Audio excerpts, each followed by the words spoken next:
Welcome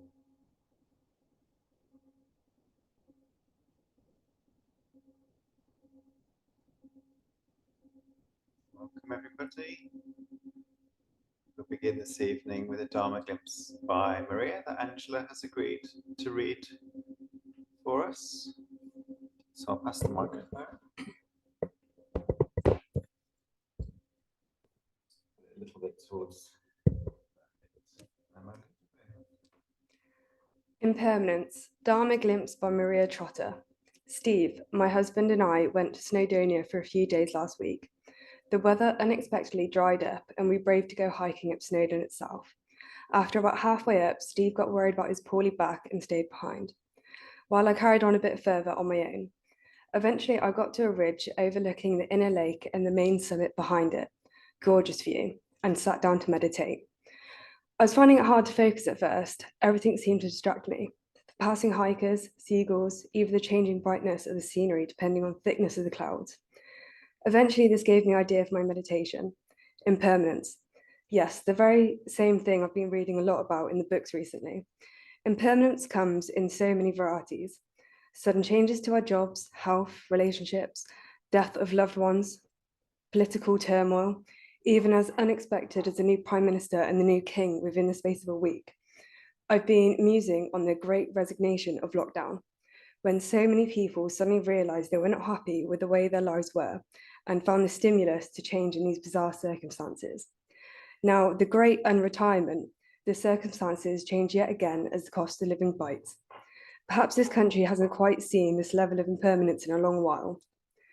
I was looking at the time of Snowdon, quietly counting my breath and the beautiful garnet beads of my mala. Garnet is meant to represent fire and self-confidence and aid us in times of crisis, also connect us with spiritual awareness of rebirth. At that time, I felt the need to focus on the Queen's passing. And as I saw a glimpse of a baby girl being born in an Indian family. I then saw a young Indian woman wearing a sari, with a firm, brave look in her eyes, astute and sure of herself. Maybe the next Indira Gandhi, Malala, or Greta. Greta. Could this be a glimpse of the Queen's next life? It would make some karmic sense for her to be reborn in India.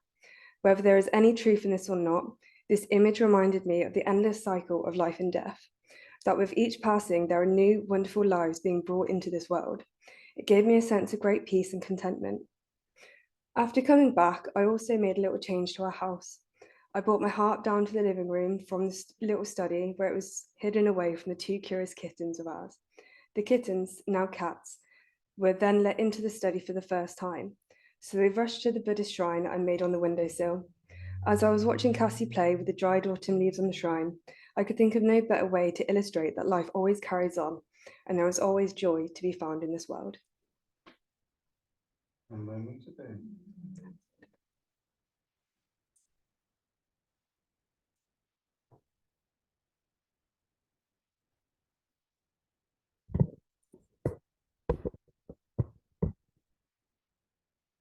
So we'll sit together in quiet meditation for a little while before chanting the name of Amitabha Buddha. And in the quiet, an invitation to drop your awareness into your bodies, noticing physical sensations, noticing your weight on the floor or the cushion or the chair. Noticing how the body changes with the breath.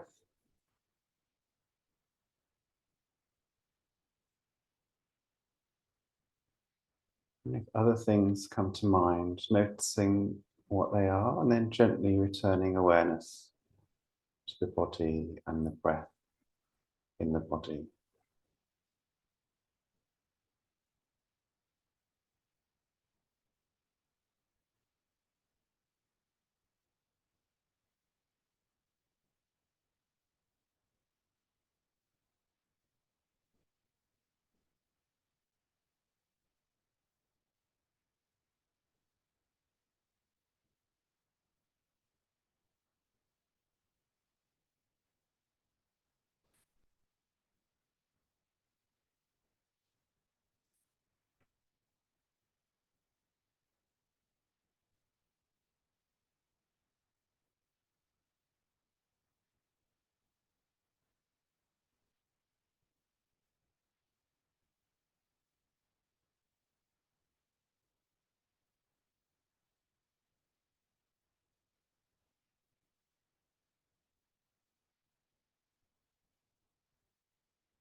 Amitabha.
Amitabha.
Amitabha.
So we'll now recite the refuges and precepts and so on. The refuges and precepts, I'll ask you to repeat after me, and then the bodhisattva vows will be call and response, and the words are all on the A5 liturgy sheet.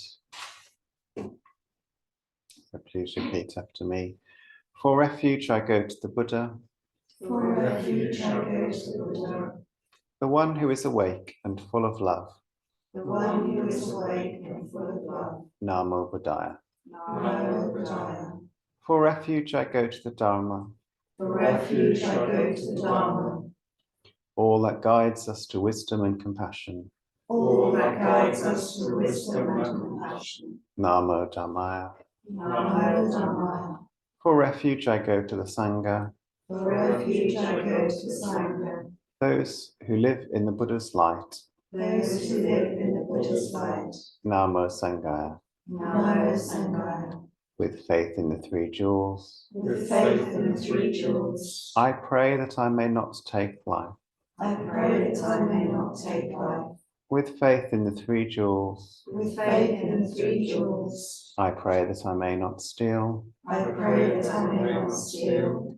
With faith in the three jewels. With faith in the three jewels, I pray that I may not fall into wrong speech. I pray that I may not fall into wrong speech. With faith in the three jewels. With faith in the three jewels, I pray that I may not fall into sexual misconduct. I pray that I may not fall into sexual misconduct. With faith in the three jewels. With faith in the three jewels, I pray that I may avoid intoxication. I pray that I may avoid intoxication. No blame. No blame. Be kind. Be kind. Love everything. Love everything.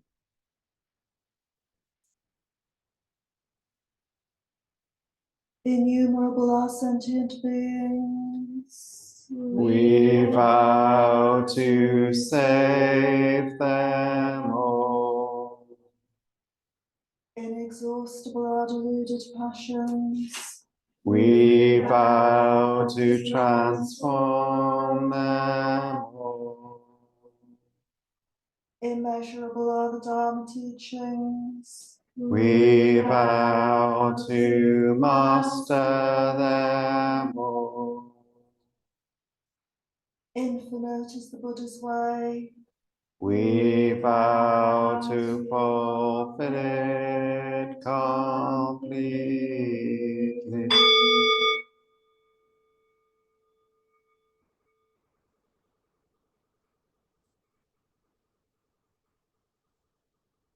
Amitabha.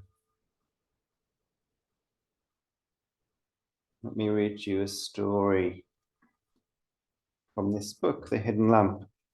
Stories from 25 centuries of awakened women. Edited by Florence Caplow and Susan Moon.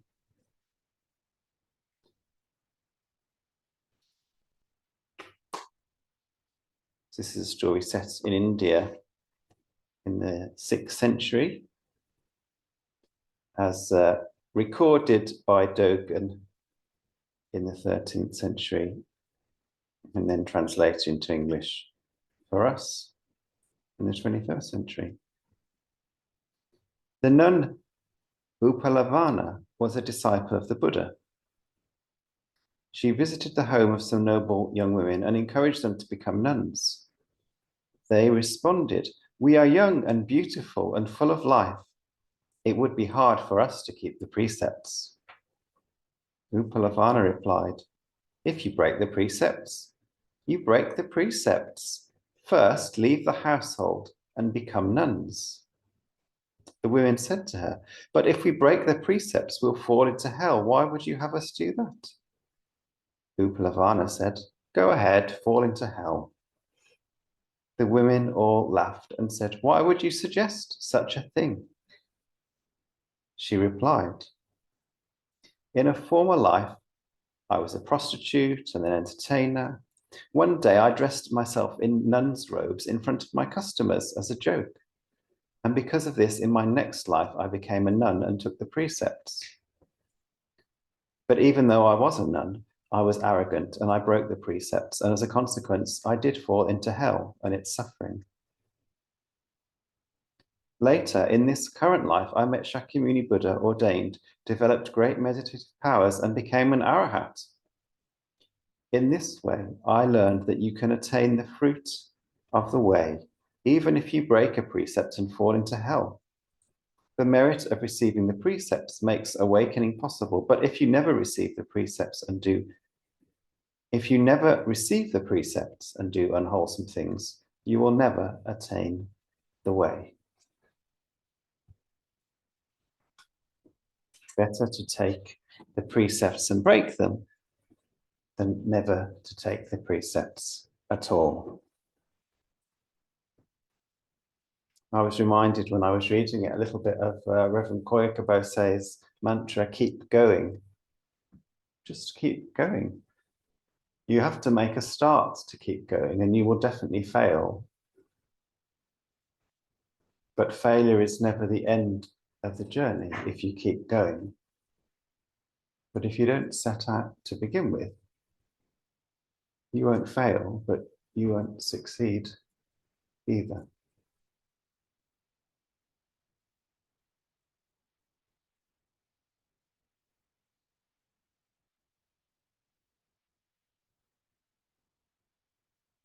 I was also reminded of Reverend Koshin Schomburg's book, where he describes the spiritual path as having two wings, if you like. I don't know that that's his image, but two aspects. Keeping the precepts and having faith. Keeping the the image he uses of a boat, rowing a boat, I think, across the ocean. And so rowing is keeping the precepts, and looking up at the stars to know where you're going is having faith, something like that. So we know as Pure Land Buddhists, we're destined to break the precepts in obvious ways and in subtle ways. We also know there is something much bigger than ourselves that holds us with compassion when we break the precepts. That moves through us into the world when we are keeping the precepts. That is us keeping the precepts.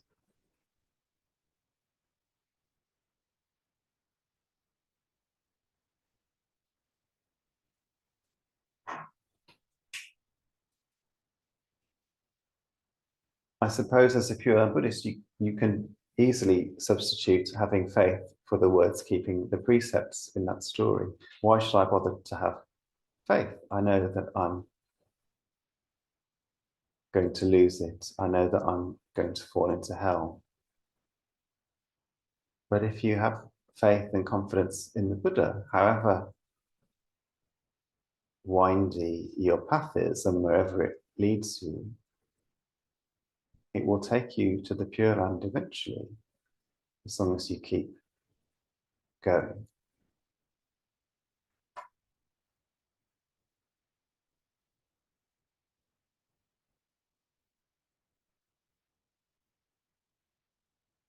No memory to be.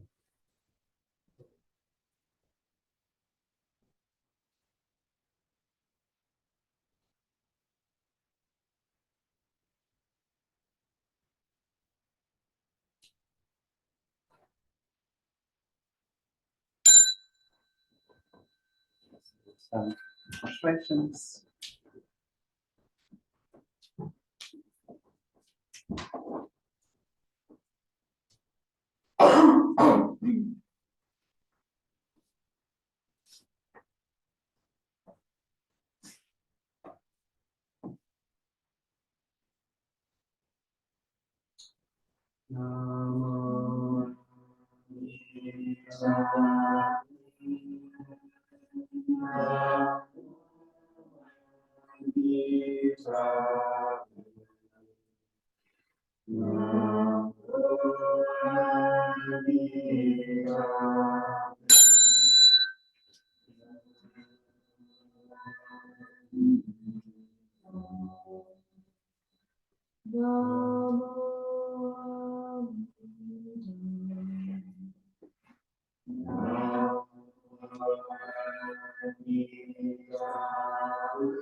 In gratitude, we dedicate the merits of this incense offering to all Buddhas and Bodhisattvas throughout space and time. May it be fragrant as the earth herself, reflecting our careful efforts of wholehearted attention and the fruits of understanding slowly ripening. May we and all beings be companions of Buddhas and Bodhisattvas. May we awaken from forgetfulness and realize our achievement. No need to be. So we'll stand in our places and bow to each other.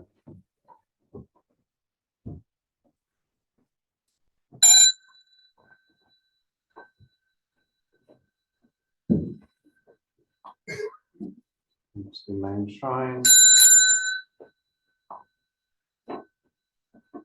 Tidy our seats. Bow to our seats.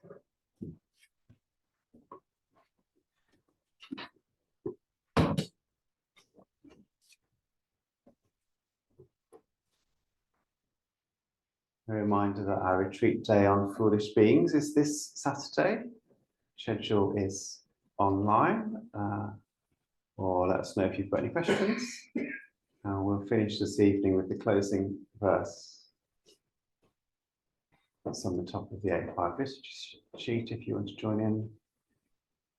Blessed by Amitabha's light, may we care for all living things and the holy earth. Namo Tabu. Thanks. Is there anyone here? Jim's iPhone is here.